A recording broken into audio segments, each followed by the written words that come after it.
magandang hapon guys. Ito ang ang ina ng mga maliliit na mga pusa, mga kuting.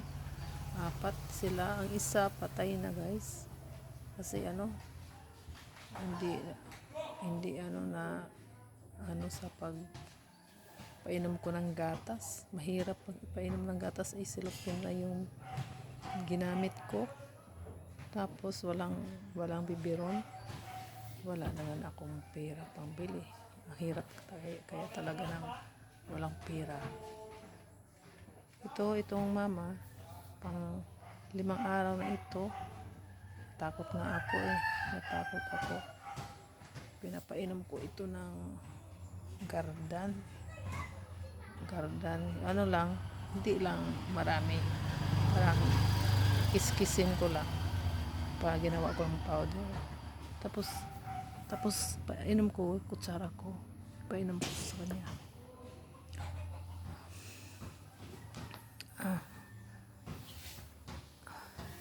Natakot ako. Tapos pinapainom ko din ng herbal. Yung kinakain nila na herbal. Mahaba ang parang medyo mahaba ang dahon niya.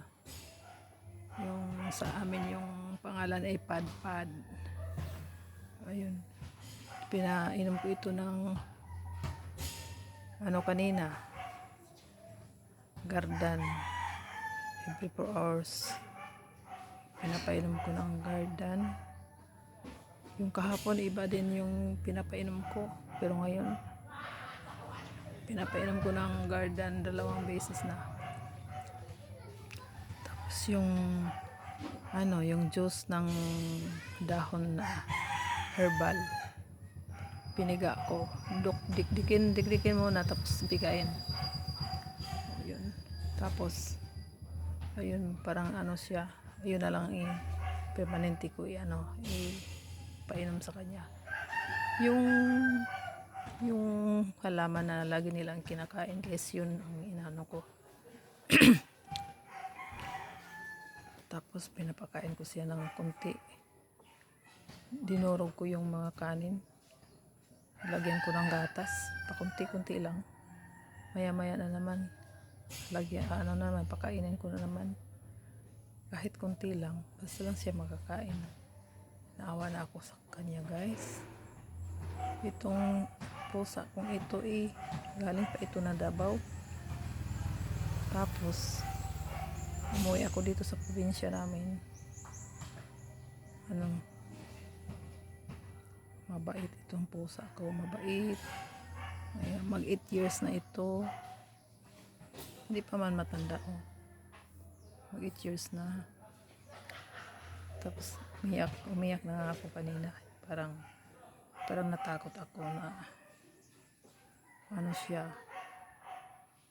Wala namang hospital dito wala namang pang bayad sa hospital ng mga pusa sa veterinary. Layo din dito. Sana si Lord na lang bahala. At ayan, ito kami ni Miming, 2.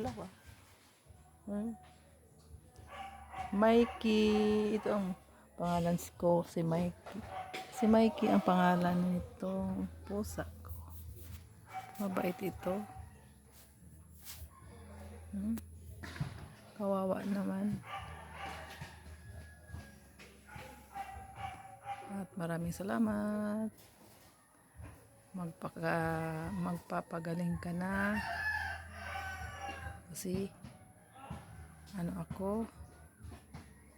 masaktan ako. Sakit sa dibdib ko. Matagal na kasi pusa kung ito matagal na at hindi pasaway ng pusa. Mabait talaga. Mahalaga sa kanyang mga anak. At dito lang ako guys. Maraming salamat.